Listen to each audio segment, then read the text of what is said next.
Support. Give us a subscribe. Help me hit 300 subs by the end of September. I'm at 198, so I think I can do it. Now, warning. I'm going to talk about Critical Role in this one, and I'm not going to be very pleasant. So if you are triggered by someone talking about Critical Role in a less than favorable way, you probably should stop watching now. Because I've been promising to talk about this for a while, and today seems like a good day because it just came up in a conversation again. So warning, trigger warning. If you are upset by somebody saying bad things about Critical Role, you should probably stop watching now. Okay, hello and welcome to day 30 of RPG A Day 2020 for the 7th year, presented by Autocratic. Thank you very much, Autocratic, for doing this for 7 years out of the kindness of your heart, with no thought that there would ever actually be a response. It's huge. Well, maybe it's not as huge this year as it has been in the past, but it's still a huge idea, and I want to see it keep going. So please support RPG A Day 2020 by going to the Facebook or going to Autocratic and checking it out. Today's word is portal. Portal. Portal. Gateway. Gateway drug. Something that takes you to someplace else. What is the portal that has brought people to the role-playing table over the past few years? And what is the portal that 5e is trying to create? If 4th edition D&D was designed to attract people who'd been playing Magic and World of Warcraft and games like that when it came out, and that was one of the big complaints about 4th edition, that it was a very video game type setting, and it was trying to appeal to a video game type mentality without taking any thought or consideration to the fact that most of the player base at that time were people like me, who weren't playing video games or were playing it very lightly and still wanted to continue the classic D&D feel. Then 5th edition is very much geared towards the YouTube generation. It's taken the ideas from the video game generation that 4th edition tried and spearheaded it into what are people doing right now? They're still playing Magic, but not as much, and they're watching videos. And a lot of people are coming to the game because of Stranger Things, Critical Role, Acquisitions Incorporated, the Dan Harmon's Let's Quest thing, stuff like that. They're seeing D&D online, and that is what's bringing people to the game. So let's make 5e like D&D,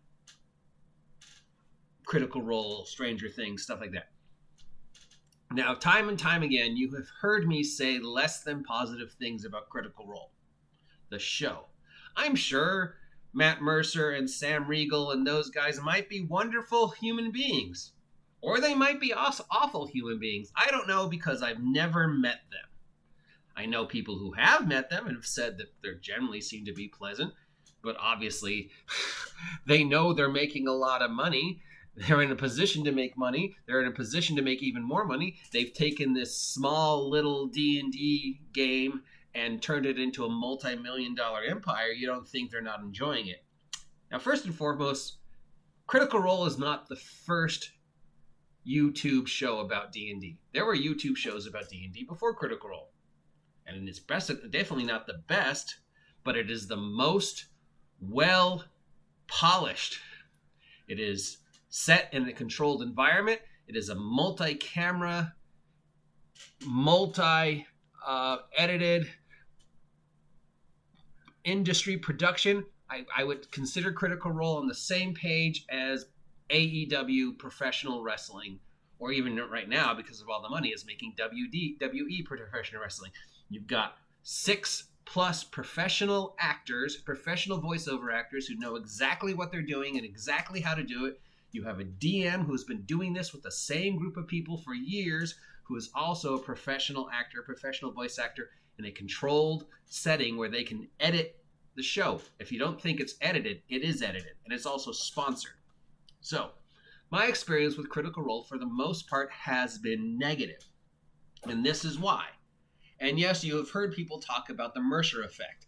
And I was hit with the Mercer effect very early. I had a lot of people coming to me very early saying that they were attracted to D&D either because they saw the kids in Stranger Things playing D&D or they saw Critical Role.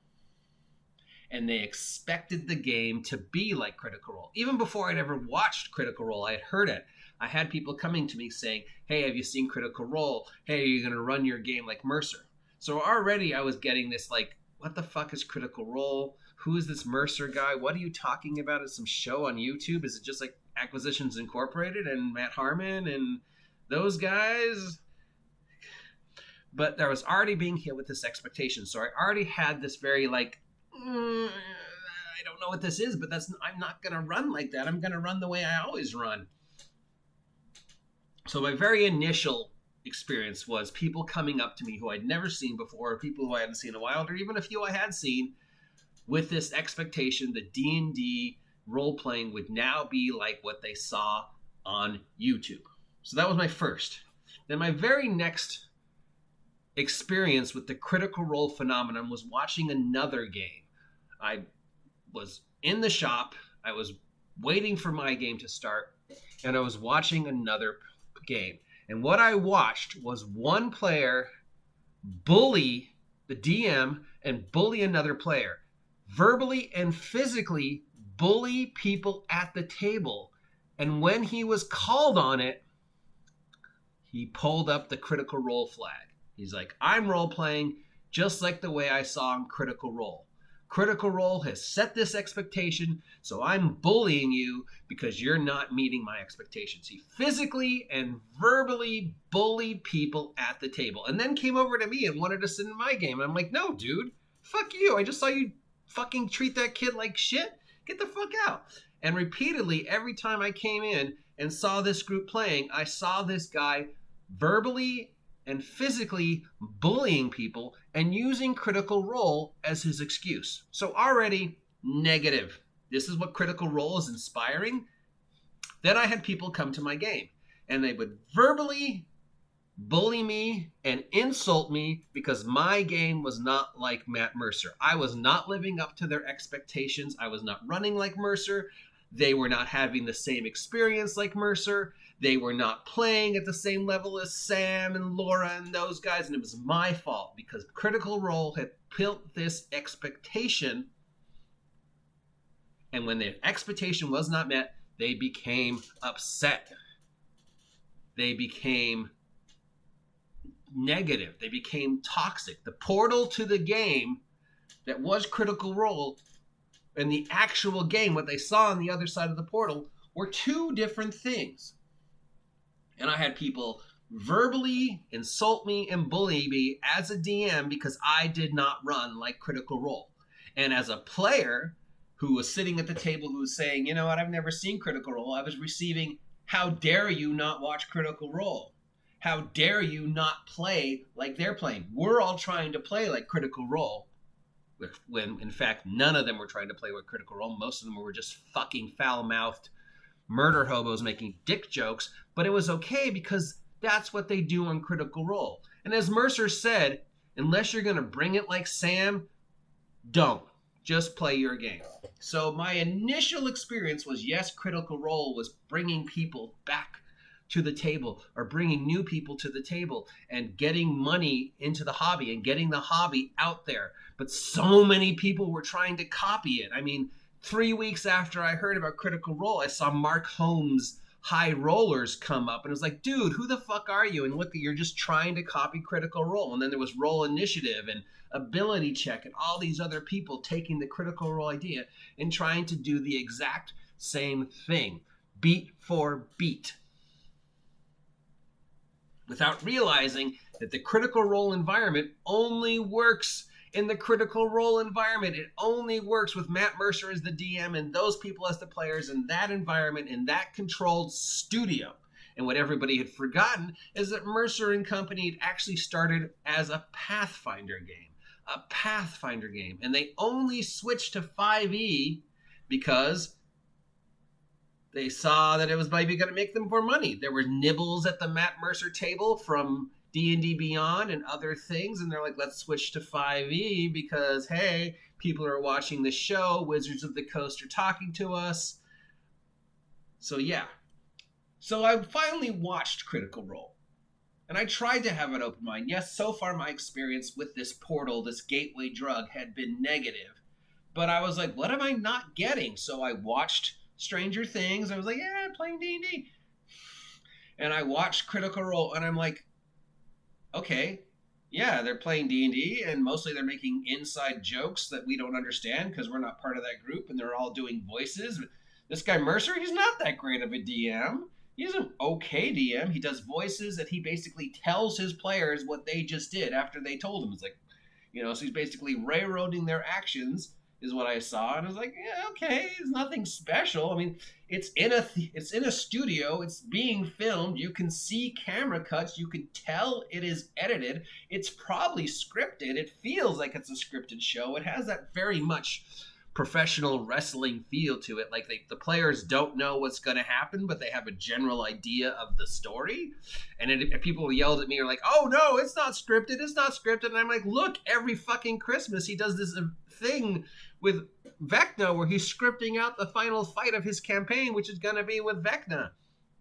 But whatever, maybe it's scripted, maybe it's not. That's not the point. The point is the portal that Critical Role created established this expectation. And when this expectation isn't met, people become toxic. Even today, I am playing and running in games where I'm still meeting this toxicity, this negative, that if you don't live up to the expectations that I have built up in my mind of what a game should be because of what I watched on Critical Role, my response is going to be negative because you're ruining my expectations. You're ruining my present. I came through this portal expecting one thing, and the world on the other side is not what I wanted, so fuck you. I am gonna be a dick.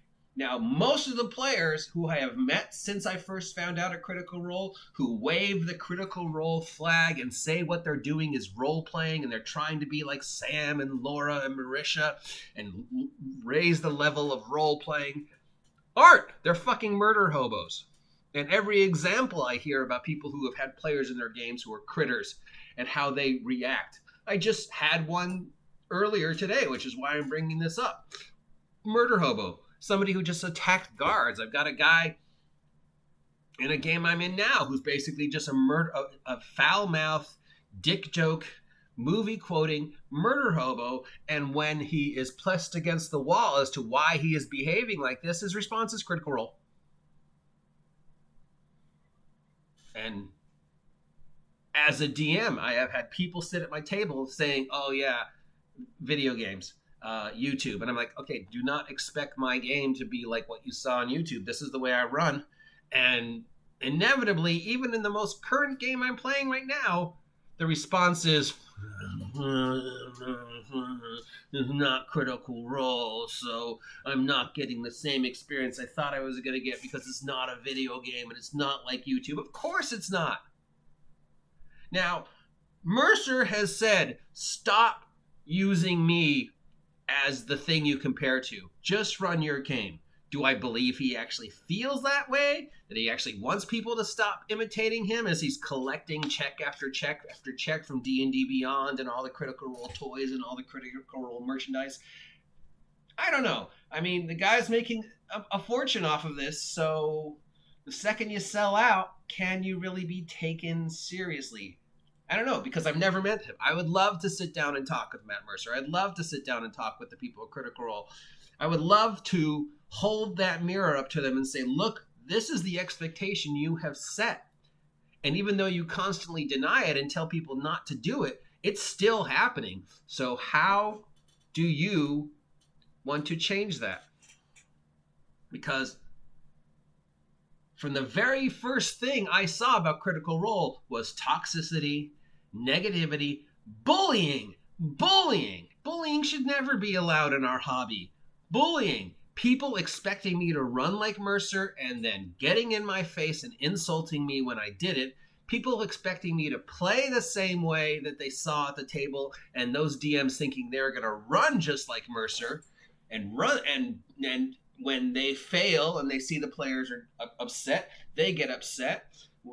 When players call them on, like, dude, what the fuck are you doing? Everything we run into is super powered NPCs, and they're like, well, Critical Role. And it's like, no. I'm glad you have all these amazing character ideas, and you're just throwing them out as super powered NPCs, and every NPC we meet is frickin' Batman and Superman, but that's not the real world, and that's not the world Mercer tells. So, back on track. The portal to our hobby for the last couple years has been Critical Role. And we know I'm very critical of Critical Role, and people have often asked me to explain why I'm critical. So I'm explaining to you that when you come through this portal of Critical Role and you expect the world on the other side to be Critical Role, it's not. Only Matt Mercer can run Critical Role the way he runs it, and only the 6+ players at that table can play the way they play because they are that people. You can't run like Matt Mercer because you're not Matt Mercer. I can't run like Matt Mercer because I'm not like Matt Mercer. And you can't play like Sam and Travis and Laura and Marisha because you're not them. So stop trying to think it's going to be exactly the same way as it is on the show, because at the end of the day, it is a TV show. And everything you see on that TV show is just as real as CSI or Sabrina or Three Guys in a Pizza Place or Voltron or pro wrestling, which means it can't happen in real life. So if you wonder why I am so negative about Critical Role, just think about the experience I had of watching one kid physically and verbally abuse 2 other people at a table and then use that Critical Role as the reason. And just think about all the negative experiences I have had of people coming to my table, shitting on my game, insulting me, insulting the place I play, insulting the hobby, and then using Critical Role as the reason why. Every foul-mouthed, dick joke spotting murder hobo for the past 6 years who uses Critical Role as the excuse for their behavior. So if you're wondering why I have this portal of negativity towards Critical Role, that is why. What has Critical Role done that's positive? It has put gaming in the news. It has made us temporarily popular, but that popularity, as you can see, is already waning. And it has brought people to the table. But 90% of the people Critical Role brought to the table have left the table because the game has not lived up to their expectation.